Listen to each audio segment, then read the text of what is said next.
Katz, joined by Wait, Rick now Curdy. Eric. Oh, Now good Eric. evening. Good evening, everybody. My name is Eric Katz, and I'm your host for Fire Up Wisconsin. I'm joined by my co-host Rick Curdy. Hey, Dad. Glad to see you again, Eric. Nice to see you too. And Brett Gardefee. How's it going? Good. How about yourself? I'm doing all right. And Candy Ebling. Thanks, Eric. Great to pass off the torch once in a while for you to host it. Yep, we have a jam-packed show this evening, and I'd like to end this one since Rick and I are just coming off the baseball show. The first topic of tonight will be: should the Brewers gear up for rebuild, or do they try again with the same team next season? I'll start with Rick. I will go with the same team. They just missed the playoffs. There's no reason to rebuild. Maybe if they don't do anything next season or something like that, I can see a rebuild. But if you come back this season, they just need some more offense. That's what they need. They need another big bat out there. Joey Gallo, man, I've been saying that Joey Gallo, if he went to a small market, maybe you can get something out of him. I don't know, but they need a little bit more offense. But I think it's too soon to dismantle a team that just missed the playoffs. Brett. Yeah, I agree. I agree. I'd give it one more go. Why not? If it doesn't work out, if we get off to a slow start or just fall apart next year, we can always trade away our pieces and rebuild next year. But in the meantime, we might as well give it another shot. Candy. I say we're not rebuild yet. We still have some, good core players. I do think we obviously need to increase the bats. I also think we need to one of the things David Stern said when he left was he did not realize how much of an impact trading Hader would have had before he did the trade. So I think they have to be careful because I don't think they want to rebuild the whole team, but I also think that they need to know who their core is and who's gelling together and get that team rallied around each other again. I do think we might need to shore up a little bit on the pitching side too. With Hader gone, the bats died off, but some of the pitching too. And one of the areas I would really like to see, and this isn't just the Brewers, but all of the Wisconsin teams, their training staff. I think a lot of the training staffs, I don't know if it's not that they haven't pushed the guys well enough or they're not conditioned well enough, but in a lot of the different sports, you're hearing about this hamstring or this injury or that injury. And I think some of those injuries could have been avoided had maybe we trained a little bit differently or pushed a little bit differently. That's just my 2 cents, though. Eric, what about you? I'm not ready for rebuild yet. I don't think we're quite there yet. I think, maybe if it doesn't happen this year, well, we start to think about next year of making that happen.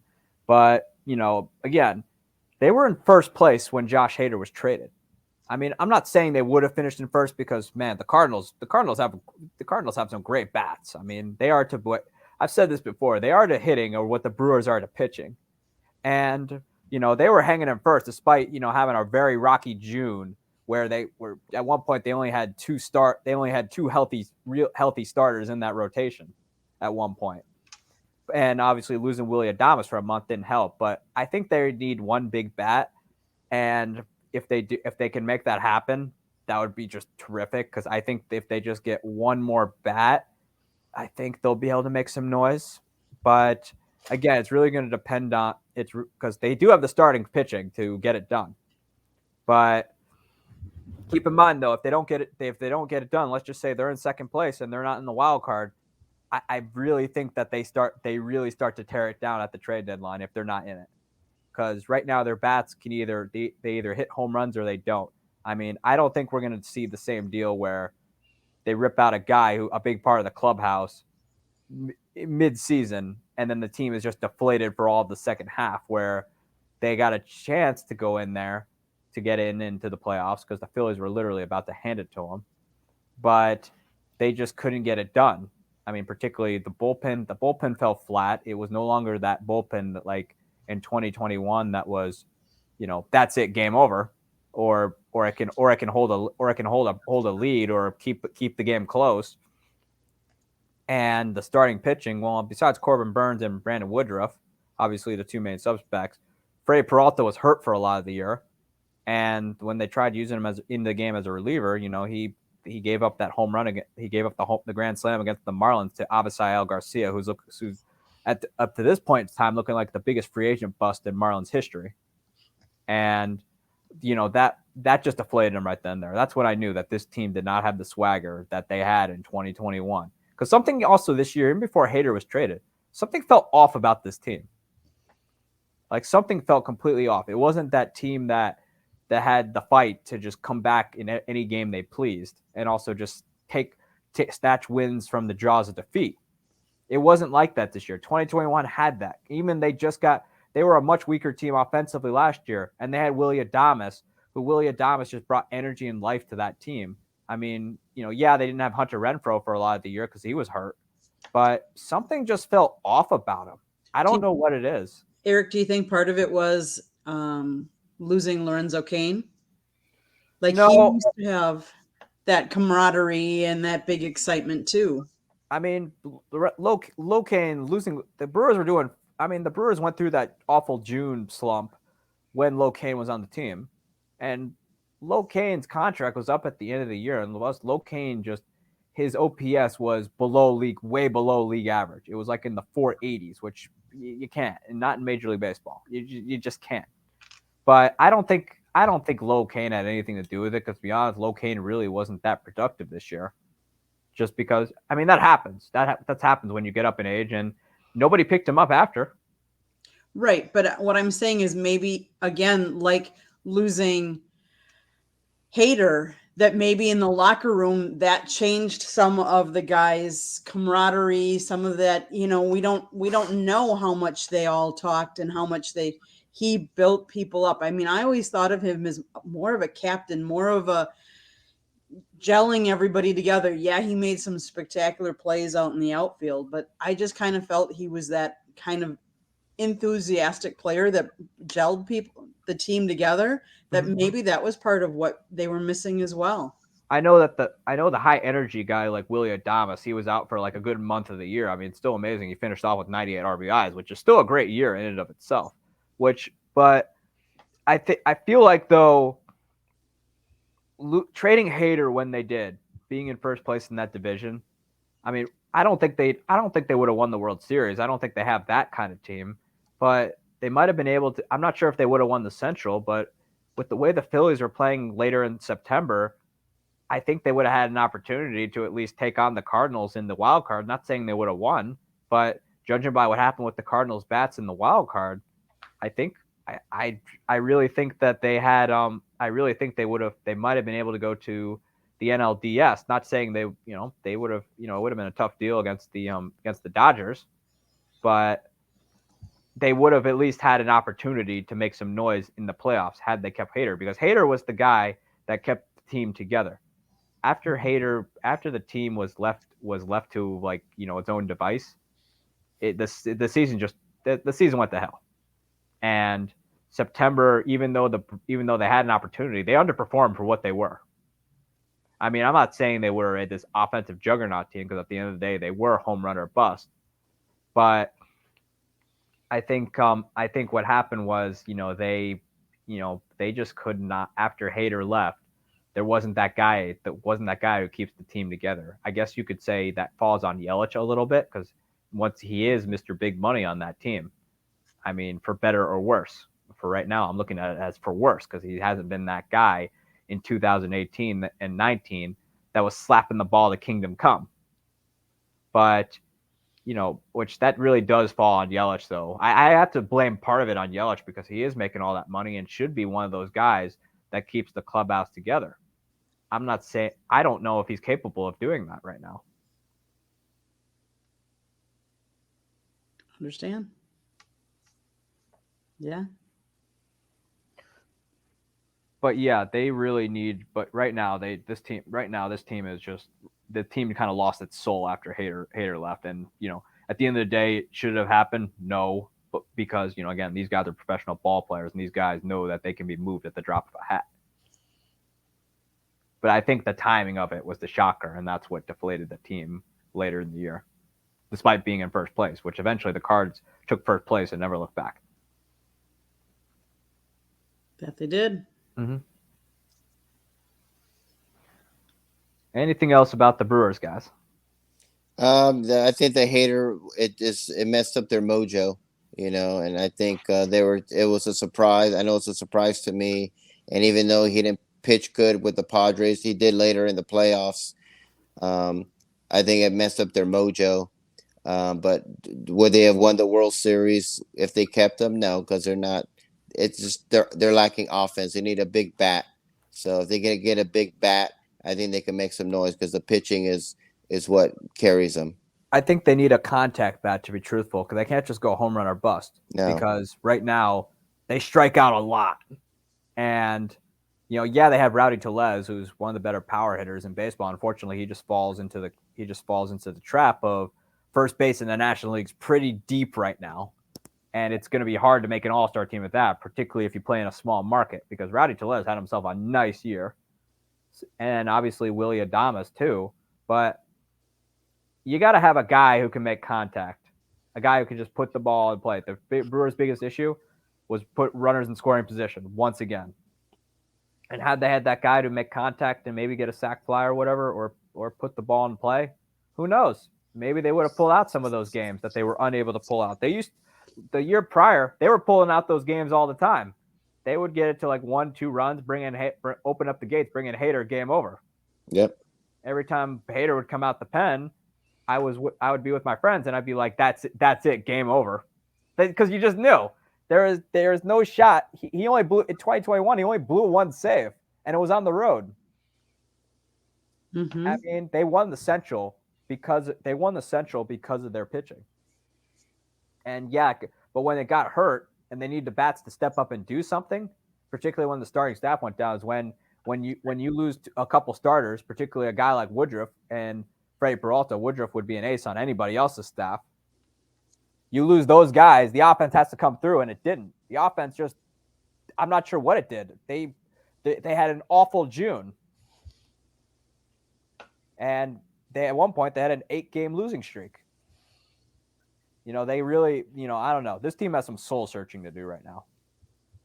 At the very least. I'm not saying they're going to get shredded tomorrow, but they do have some soul searching to do this offseason, because right now this team has none. Agree.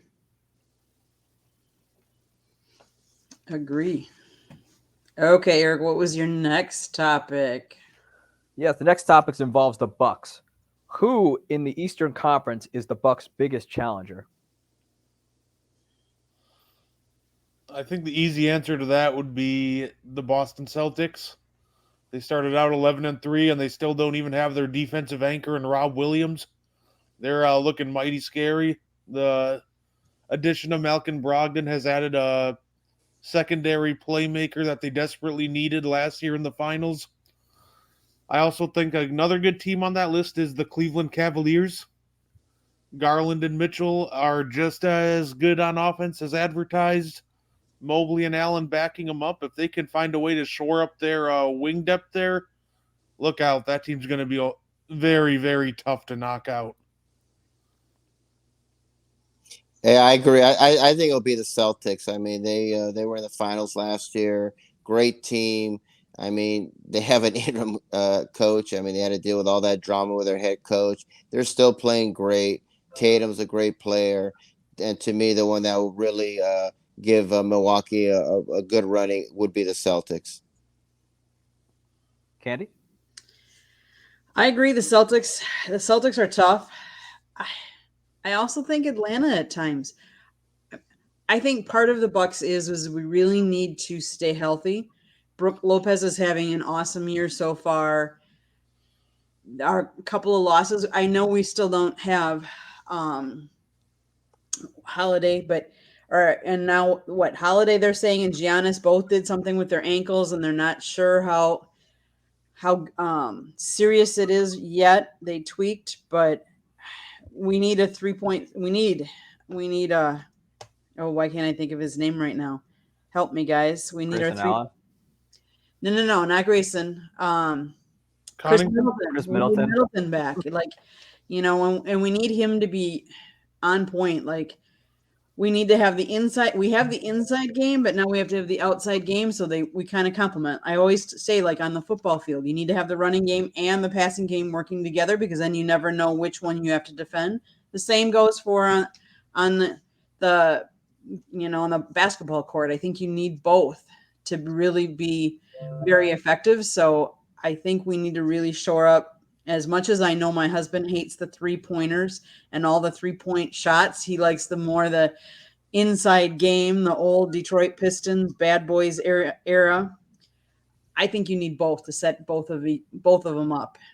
And you need to not be ball hogs, which I have noticed that really I don't think the Bucks are, whereas there are some teams where there are ball hogs that like they dribble down the court and then they take their shot. And they think they can do it all themselves. I really think passing the ball around, looking for the open man is what's going to help the Bucks and get them where they need to be. What do you think, Eric? I think that it's, number one, this is the era we're in. I mean, the 3-point basket's everything. I mean, that's just the way it is. It used to be the postman with the center with Bill Laimbeer, Shaq, and so on. But that's just the era we're in. I mean, that's just how it's become. You can hate on the 3-pointer all you want. It ain't going away.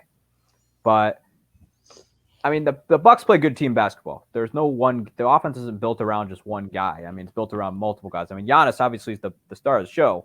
Mm-hmm. But, it's a big old circus. You have the elephants over here. You have the pony over there. You have the trapeze up there. It's a big old circus. And it's, right now they're not healthy. I mean, that's obvious. The fact that they've been able to they've been this good with while not being healthy is pretty impressive. But it's still early in the year. They're gonna hit some rough patches. I think as far as Giannis goes, Giannis was laughing about in the locker room. So I think he'll be fine. I mean, again, just the NBA season, you get banged up all the time. Guys get rested more often than not now. So really, as long as you have them healthy for the playoffs, that's what matters. The regular season, we all know, doesn't matter. You could be a 1 seed or you can be an 8 seed. You still got a chance to go get the whole thing. I mean, but I think Budenholzer, you can't count him out. I mean, the guy won a ring with the Bucks. He also comes from Greg Popovich's coaching tree, which those guys are prepared for anything.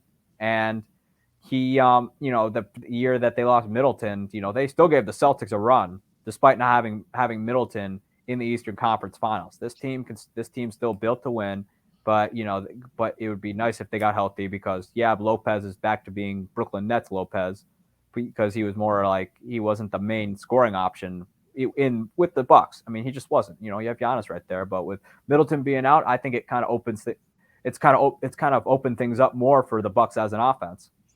And now they can get Lopez inside, and he also has a nice 3-ball. I was going to say, Ken, you said the Atlanta Hawks. I have one issue with the Atlanta Hawks. Mm-hmm. And this might come as a surprise I'm about to say this, but my issue with the Atlanta Hawks right now is Traeyoung. You look at his counting stats, he's averaging 27 points, 9 assists. That's fantastic. 27 points is great. But if you look at the efficiency behind those 27 points, he's shooting 38% from the field and 30% from 3. And to me, that's just not good enough. If the Atlanta Hawks want to go anywhere in the playoffs, Traeyoung's got to bump that efficiency up because he's the worst defender in the league. That's statistically proven every year, and he doesn't give much effort on that end. So in order to make up for that, he needs to be as efficient as possible, and right now we're just not seeing it.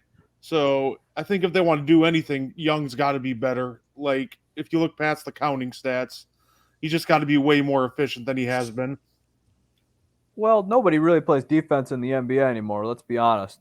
I mean, these guys coming to the league aren't taught to play defense. It's all about the offensive ball. 3-pointers, Yep. and it's as far as the Hawks go, it's really become Traeyoung and everyone else.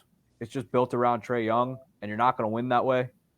And right now, I gotta go with the Celtics because again, this team like was they gave they certainly gave the Warriors a hard time, and in the Warriors that was the year they could just roll out any lineup they felt like and won, and they didn't even have everybody. So imagine what they're gonna do with everybody healthy now,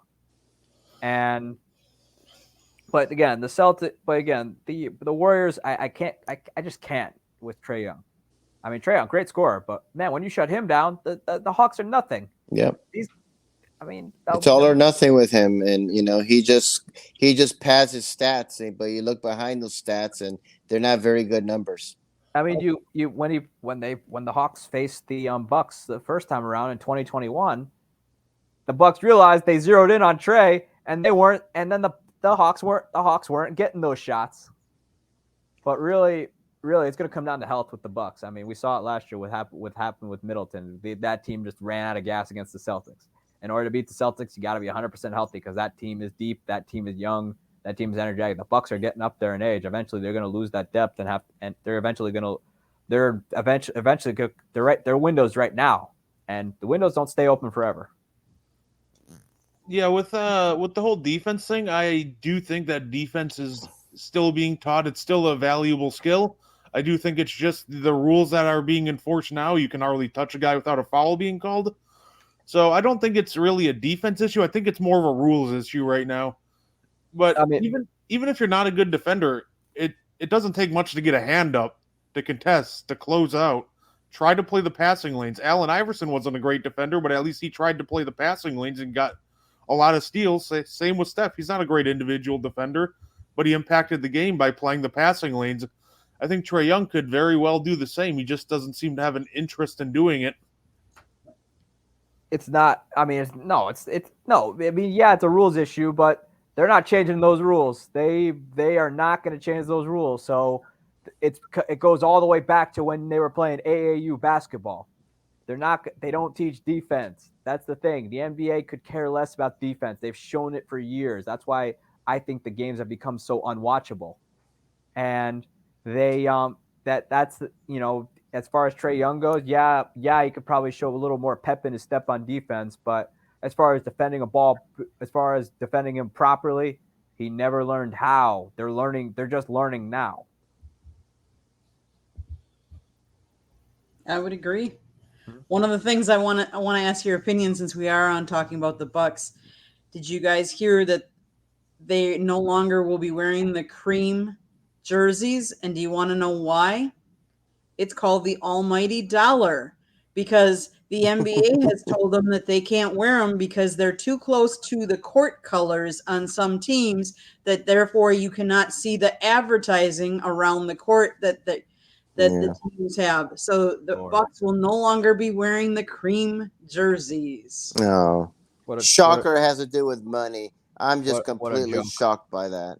I mean, it's again, it goes back. I mean, this type of stuff is another reason why the NBA has become so awful and uninteresting. It used to be very interesting. It used to be fun. Adam Silver, he's ruined it. He's a horrible commissioner. It goes back to before Adam Silver, when things were starting to go downhill. It's just no defense. Players are just selfish. He rests them all the time. They can't play back-to-back games. They're divas now. They're Harden and Simmons. And you have toxic poison like Kyrie. They're just like, people are so sick of seeing these prima donnas, that make so much money. It's just like you want to throw up. I wouldn't say Kyrie is toxic. Kyrie's a stupid kind of toxic. He's poisoned. Everywhere he goes, he wears out his welcome. He wore out his welcome with the Celtics. And he doesn't want to play. He wanted to put in his contract. He didn't want back-to-back games. I mean, how that's ludicrous. He's an idiot. I know. And, and Adam Silver he's a doormat. He's a puppet. That's all he is. He just wants to appease these players. I mean, it's just awful. It's become, I think, the whole Cream City jersey thing. I mean, I get in some cases if they're doing it on a away team's court, I understand that, you should, away team, you wear, that's their deal because their colors are different, which again, I in defense of the NBA, the Bucks should kind of know better there in terms of court colors. But At home? That floor is tan. That floor is tan like you just got back from Daytona Beach. I know. That floor is tan. Where are they all green ones? Remember the all green ones they used to wear? Bring the all green ones back. They wear the blue. They got the blue ones going now from the 90s, which I suppose that's at least a good compensation prize, I guess. But Cream City, hello, Milwaukee's called the Cream City. I mean, we have some civic pride here, you know. No, it's all about money.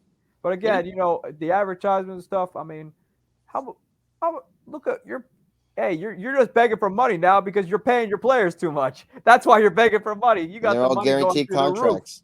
The roof. Yep. I know. You got these guys making more money. Heck, guys like Kyrie Irving, who are just the biggest waste of space in the NBA, are taking up all that money. He goes ahead and cashes in, and it's like, oh, I'll play when I feel like it. You're too busy going to strip clubs. That's the problem. Oh, not just that. Just ask James Harden about that. Yeah, they all go to strip clubs, or they're all got other things they want to do, and they're. I'm sorry to say, a lot of them are just lazy. The game has gotten so lazy, and it's all about padding their stats. There's absolutely no defense. I mean, I miss the days of defense, Rodman, and all that.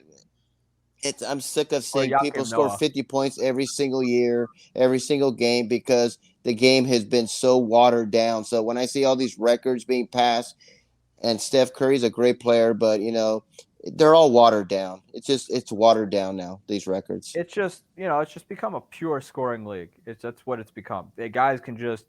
I'm shocked somebody hasn't started breaking Wilt Chamberlain's records with the amount of scoring that goes on in this league. I think it's going to be a while before that happens. When Wilt played, they averaged like 130 possessions per game, and we're at like 95 or 100 right now. So, well, we're going to start getting up to it. We're going to get past that by the rate the defense is going downhill. Which it is just it's just, you know, we're going to get to that point. You just watch. Next few years or so, I'm not saying this year or next year, but next few years or so, we're going to see those possessions go up. And we're going to start having 300-point games, baby. I was going to say, interesting fact with the whole Wilt thing. When he averaged 50 a game, he accounted for about 40% of his team points. And when Kobe and Michael had their highest scoring seasons, they accounted for about 42 and 43% of their team's points. So that's what happens when you have Scottie Pippen and Derek Fisher on your team. You have to share the ball too, and also Kobe had Shaq. Imagine if he didn't have Shaq. Because Kobe had Shaq to deal with. I mean, regardless of how that relationship turned out, he still had Shaq's this big dominant force of being. This was back when post play was big. He had to throw the ball on the inside for Shaq to slam it down their throats. Agreed. But yeah, they just couldn't. You know, again, it just, you know, with the Bucks. I mean, as far as Cream City goes, you know, it's got to be the dumbest. It's why the NBA has just become so unwatchable. Stuff like that. I agree. Well, let's take a minute to do station identification here. If you want to listen to this show, you can hear it on iHeartRadio, Apple, Google, or wherever you get your podcast. Please subscribe to South Florida Tribune's YouTube channel. Go to YouTube, South Florida Tribune. You can catch our website at www.southfloridatribune.com. If you have any show ideas or anything like that, you can always email us at southfloridatribune@gmail.com. Our Twitter handle is @TribuneSouth. And Eric, what's up next? Well, what's up next is right now what is you know, the Packers had that big win against the Dallas Cowboys this past weekend. And the question is, obviously you end a 5-game losing streak, which was a first for Aaron Rodgers in a really long time. I think the first one since he first became the starter after Brett Favre was traded to the New York Jets. With Sunday's win, will the Packers be able to turn their season around? I mean, yes, it's an uphill battle because they got a lot of ground to make up, and they're going to need some help along the way. But ladies and gentlemen, let's take a look at their schedule, their upcoming schedule. They play the Titans next week. Ryan Tannehill's just coming back. They play the Philadelphia Eagles, who are 8-1. They lost to Washington last night, but But still, the Eagles are still having a great year. They play the Bears, who Justin Fields has been really hot as of late. They play the Rams, and the Rams are just a broken team right now. They play the Dolphins, in Miami, and the Dolphins at home. Oh man, the Dolphins are just in an offensive explosion right now. Then they play the first place Vikings, which I really believe the Vikings are for real. And then they play, and then the last game of the year, which is going to be the last house divided game for the season. They play the Detroit Lions in Lambeau Field, a place where the Lions don't win at Lambeau Field. They just don't. They never win. They never win there. They don't win, period. Well, they won last weekend, and they've at least been. They've been in some competitive ball games. They're at least competitive now. So my friends, can the Packers turn their season around? I'm gonna say no. I think it's too far. I think the Vikings right now are red hot. They're the hottest team nobody's talking about. And the Packers played their best game of the year. Aaron Rodgers, 14 for 20, 224 yards, 3 touchdowns. They had balance for the first time. Aaron Jones, 24, 138 yards. And Christian Watson, where have you been? You showed up. 107 receiving yards with 3 touchdowns. That's why the Packers won, because they had balance. It wasn't all on Aaron Rodgers' shoulders. They had running, they had receiving.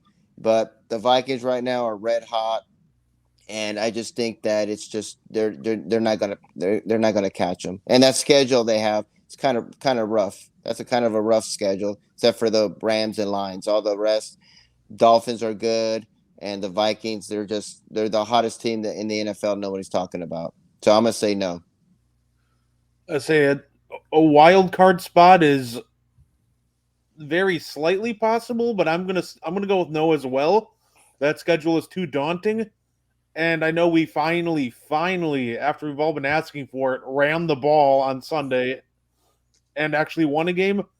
They still haven't shown that they're going to continue to do that. So who's to say next on Thursday night, Aaron Rodgers isn't going to all of a sudden go, hey, I need my 40 passes, boys. So I don't think so. I think the schedule's just too tough. And I think if we wanted to make the playoffs, then we just couldn't lose to the Giants, Jets, Commanders during that little home stretch that we had on the Lions. So we needed to win those games, and we didn't. So now I don't think we make the playoffs, but I am happy that we finally cut Amari Rodgers. Well, I'd say I don't think they will. I think it's just a little too late. I mean, the Cowboys win is definitely a good win to feel about. But number one, the Niners are just getting healthy. And they got the final playoff spot right now, which is logically where the Packers would probably be, or at least pretty close to that. Because the Niners, they got Christian McCaffrey now, who's a complete cheat code in more ways than Marshall Faulk ever was. But and then the Giants are a great story this year, as well as the Giants are a great story this year as well. I just think it's just too little, too late. Aaron Rodgers is not your guy that can go out there and be Superman anymore. He's older. He's 38. He's at the point in his career now where he can't be that guy who can just airlift teams like he used to. I mean, Christian Watson. I mean, you're no longer called Christian Dropson. And considering how many balls he was dropping days and day out, but you've shown what you've been able to flash. And then, Amari Rodgers has more fumbles than he does have catches. I think that, number one, the front office kind of set this up to fail. They knew they needed wide receivers, and they didn't. And, obviously, they thought they could do second round and late round receivers, which most of the time that never works out because these guys just don't have the skill set that in the NFL when they're playing against smaller schools where you can be the best on the field there. But man, the NFL, these guys come from Alabama, Georgia, wherever. They're just significantly better talent-wise. You need talent that can equal that, and right now the Packers don't have that in the receiving corps.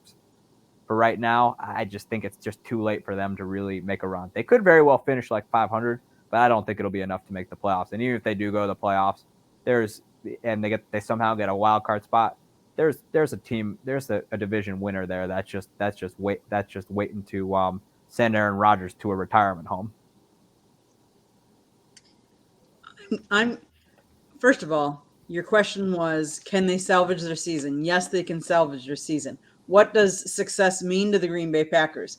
We've seen them in the playoffs for how many years consecutively? So is that the standard that we're setting, that they have to be in the playoffs for it to be successful? Aaron Rodgers, yes, he cannot do it himself. My husband will tell you, and he has told me numerous times, as we are a house divided, but he's also an analyst and said, part of the reason we are where we are is with Devontae leaving and so many rookie wide receivers.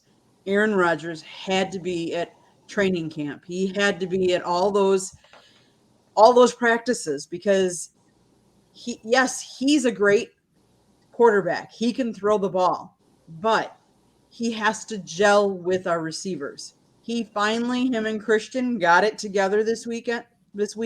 They were gelling together. I mean, let's face it, Watson, he also dropped a couple before he caught the touchdown pass. Did. Can they make the playoffs?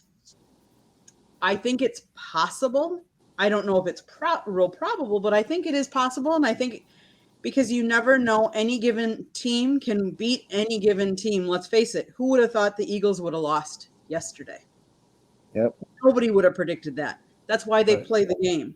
So do I think they can do it? I think they can if they can keep one of the things they're projected to get Randall Cobb back to this week to play against the Titans. Everyone's not going to give him a chance. I think playing from the underdog role like that gives them an edge. I also think, yes, Randall Cobb may not be the answer, but he's also a weapon out there to divert attention and to divert some of these defensive safeties in them. So do I think they can do it? I think they can. I think they need to keep the camaraderie, though. I don't think we need to be calling anybody out. Let's not say, oh, this person dropped this or this person's not, playing up to standards, because I think that's dividing them. So I think them being quiet more about that would help. And can I hope? I'll be honest with you, on Thursday night's Inside the Pigskin from last week, I was one of the only ones that predicted them to beat the Cowboys. So yes, I'm gonna hold faith. I have my faith that they can do it. I definitely hope they can. That's for sure. I always hope they can at least sneak into if we can sneak into the playoffs and go on a surprise run, that'd be nice. But I think what might benefit I think a big benefit with us against a team like the Eagles is they don't have a strong run defense. So I think that's going to be the biggest key. Will we stay committed to the run? Because I think Aaron Jones and A.J. Dillon, they need to run the ball at least 30 to 35 times in order to give us a chance. I agree. They have to, like I said, that was the best game they played last Sunday. They looked good. Aaron looked good. They ran, they received, and I agree with Scott. I mean, Aaron Rodgers is just a diva, and he's all about himself. And maybe if he showed some being a good teammate and gelling there, I think they would be a lot better. So I blame not only not drafting well, but I also blame Aaron Rodgers for. I'm going to retire. I'm coming back. No, I want to get traded. Just too much drama. I mean, there's a reason. I mean, no, I put there's plenty of blame to go around. It's not just one guy. I mean, yes, Gutekunst is ultimately responsible for putting this team together, and he should have drafted a receiver in the first round for a couple of years now and didn't. But number one, I kind of blame Aaron because number one, had Aaron stayed and said, "Yeah, I'm coming back," he might have had Devontae back. Devontae didn't want to play with anybody else but Aaron Rodgers in Green Bay. He made that obvious. As cryptically as he tried to make it, it was obvious. He would have had him back, but the fact that Aaron Rodgers was on the fence, it cost him Devontae. So I can't put that one on the front office because Aaron Rodgers kind of shot himself in the foot there. But, at the same time, though, Gutekunst, yes, he's ultimately responsible for putting the team together, but that team needed receivers like a hole in the wall. Randall Cobb is past his prime. He's barely even a serviceable receiver at this point. And Alan Lazard is not a number one or a number two. The fact of the matter is the guy can barely get on the field.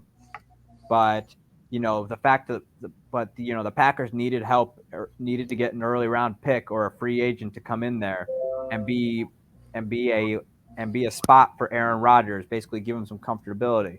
And he didn't do it. He thought he could win with what he had, and there was just no experience there. I mean, Robert Tonyan, great story though, but he's not going to be the guy to get it done. He's just not that guy.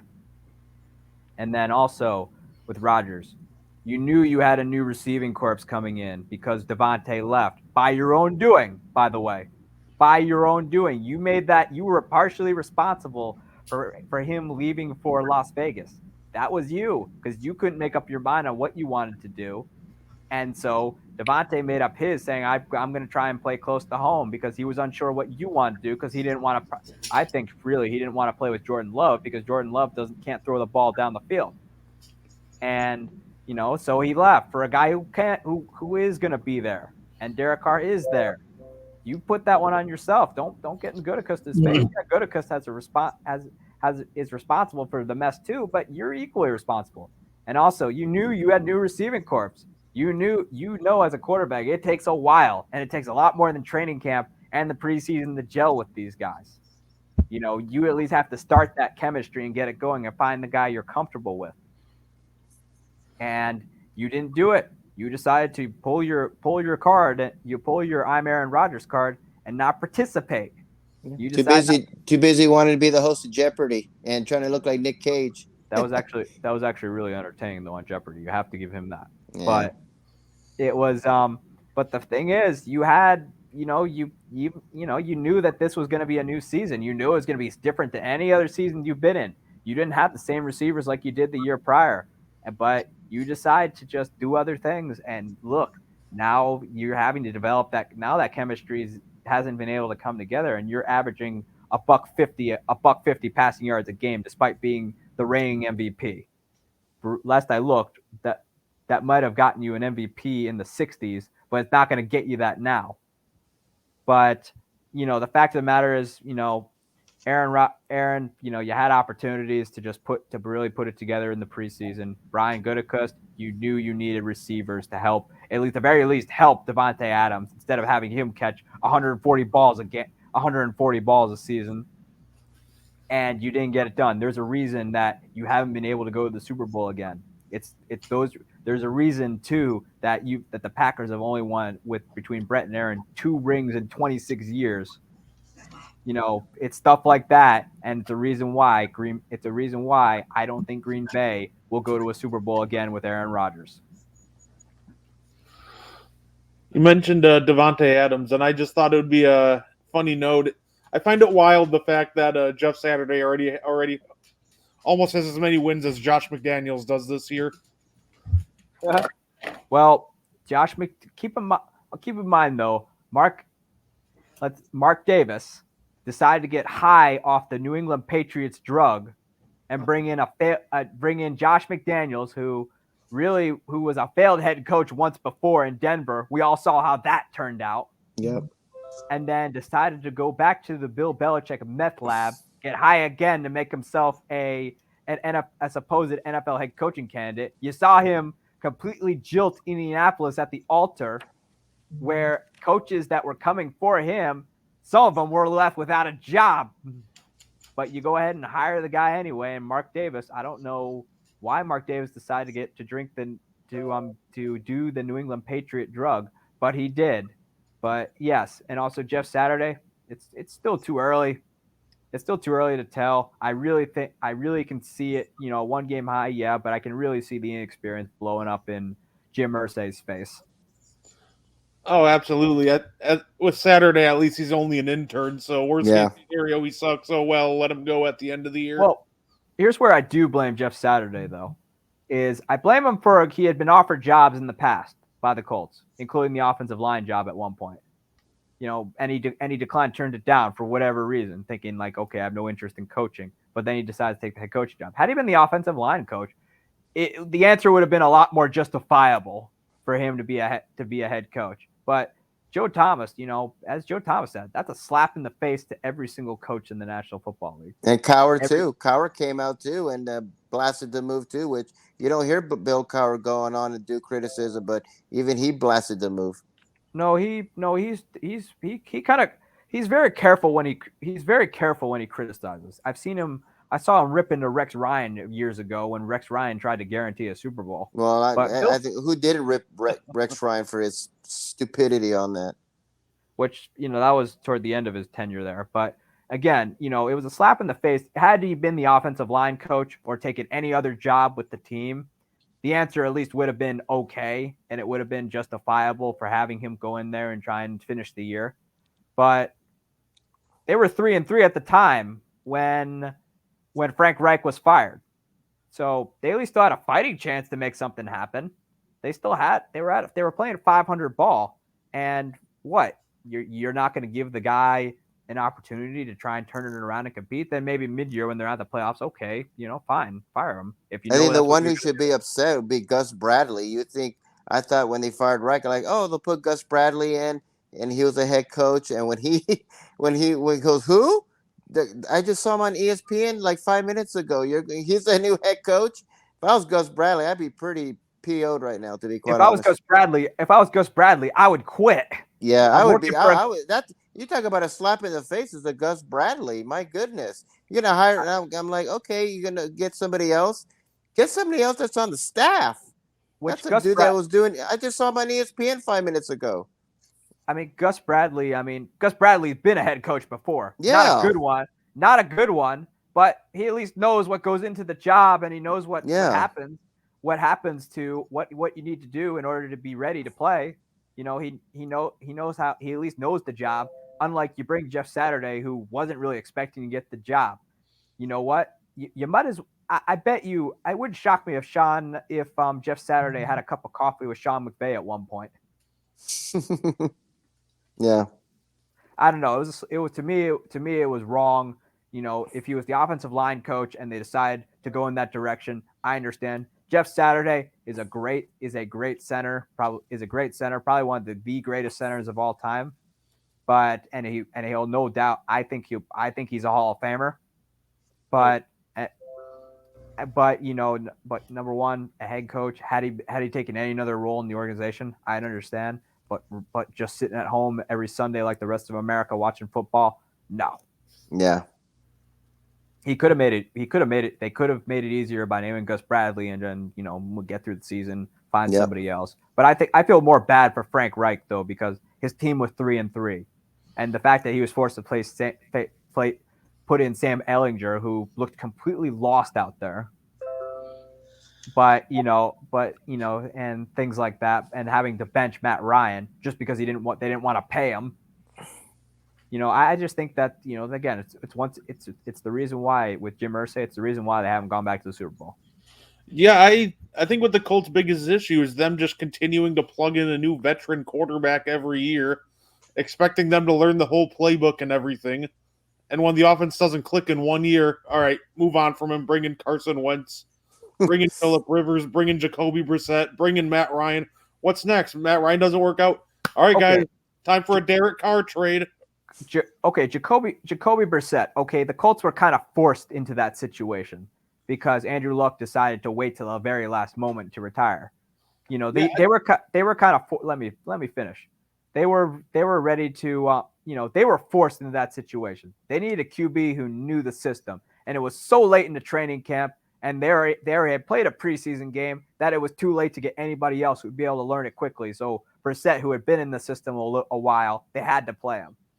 And then Carson Wentz, the guy can't lead. There's a reason Washington is winning more games now with Taylor Heineke than they are Carson Wentz. Have you noticed that? There's a different vibe with that football team.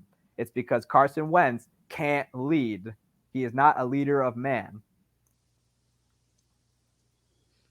Yeah, I was going to say, I don't blame him for the Jacoby Brissett thing at all, but every quarterback after that, like Phillip Rivers at least got them to the playoffs, but if you want to build something long-term, you need to find somebody and just kind of let them gel with the offense and get some consistency going at the most important position.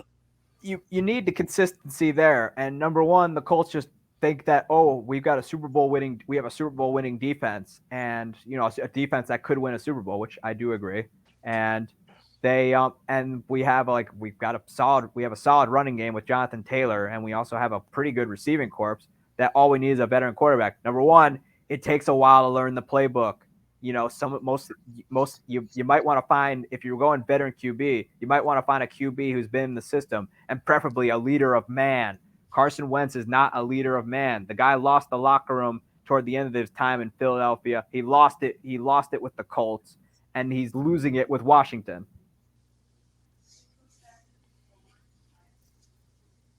Agree. But yeah, I can tell you though. I mean, yeah, the injury plays a role, but man, it doesn't help that Carson Wentz hasn't gone back to the basics of what made him successful early on in Philadelphia. I mean, I personally hold him responsible for what happened to Doug Peterson in Philadelphia, because now Peterson seems like he's has Jacksonville going in the right direction, and Trevor Lawrence is actually looking like a pro quarterback. I agree. But Reich will land on his feet. I think Reich will. I think he'll go back to either being a coordinator or a QB coach, and he'll show his brilliance. I think he'll land on his feet. He took the Colts to the playoffs, and I think he managed the situation well. Okay, with that, are we ready for parting shots? Yeah. Yeah. I decided to mix it up from the Packers this time. My parting shot is to the actually Milwaukee Bucks fan base. I get that Beauchamp has looked good the last two games, but let's slow down. I saw this post earlier that it was like in a Bucks fan page that they're asking for Beauchamp player comparisons. I was seeing names like LeBron James, Jason Tatum, Jimmy Butler. Let's slow down. Let's not heap all this extra unnecessary expectations on this kid. He's only 19. Let's let him develop. I think he's already showing that he can be at least a solid 3-and-D role player. If he develops more, great, but let's not heap any unnecessary burdens onto him. Okay, Rick, your parting shot. Well, my parting shot is sort of a somber parting shot. It's on Devin Chandler. Devin Chandler played for Wisconsin Badgers football team, 2020 to 2021. He transferred to UVA, and unfortunately, he was one of the 4 people that were murdered in this senseless mass shooting that we've been having so much of in our country. It's just another statistic of a young, promising man. I hate to say wrong place at the wrong time, I guess. I don't know. But my dedication to Devin Chandler and his family, and it's just sad. And I know Jim Leonard came out with a statement saying the same thing as well. So somber party shot, but this is a memory for Devin Chandler. Eric, your parting shot. I mean, for the Packers, Brian Gutekunst, this is on you. Aaron Rodgers, this is on you. You both made this mess. Fix it. Okay. I actually have more than one parting shot. Sorry, guys. My first parting shot is this sad. Darrell Brooks, your trial is going on, or your trial is done. Your sentencing is going on right now. I'm so glad that they're letting the victims speak up and talk to the court and tell everybody their side of what happened. You drove into a Christmas parade. I cannot fathom that. That's just pure evil, to try to injure people when they are celebrating at a Christmas parade. That just is so sad. I say that this is the 7th year anniversary of my mom's passing. She passed away today, 7 years ago. She was everything to me. She was my hero. I miss her every day. On another note, besides her, I also want to say kudos to the Green Bay Packers. Thursday night, you will be honoring one of my favorites to watch play the game, Leroy Butler. Safety. He's going to get his name etched in the ring, and he's going to be there. He is the reason he is who started the Lambeau Leap. Yep. Thank you, Leroy, for being a Packer and being a great inspiration. I mean, he's even bought some of the cousin franchise subs up there, some of the franchise stores. So he's invested in Wisconsin. He loves Wisconsin. You're again what was right with sports. He's still here too. He is. He recently just bought into the Cousins franchise and bought a couple of stores up there. He also does advertisements for Pick and Save. He's Yep. still here. He It's long overdue that he got in the Hall of Fame and the ring and the Packers jersey circle. Right. He's getting his name etched, and there'll be a ceremony on Thursday night. So yeah, he was a really good safety for a while.